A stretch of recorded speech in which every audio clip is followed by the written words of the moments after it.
प्राकृतिक विपर्यय धनजीवन रक्षापी गाँ पार्श्व नदी अववाहिकार हेन्ताल बण सृष्टि करने अंटा भिड़िले शिक्षक।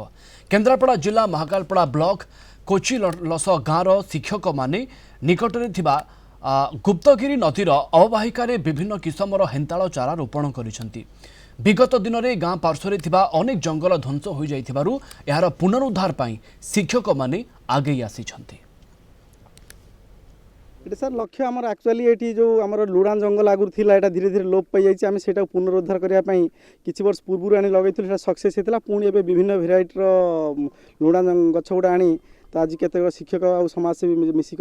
गाँव आम नदी साइड साइड आज वृक्षरोपण कर लुड़ा जंगल उद्धार करने जिते 1999 मसीहार प्रबल बात्या फल ये अंचल धनजीवन सब नष्ट होता जंगल परिवेश सब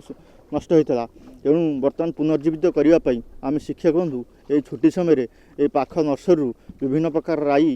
राई सुंदरी बनी यही सब गछ आनी लगे जो गछ गुड़ाक लुणा पानी एवं लुणा पानी रे बंचब एवं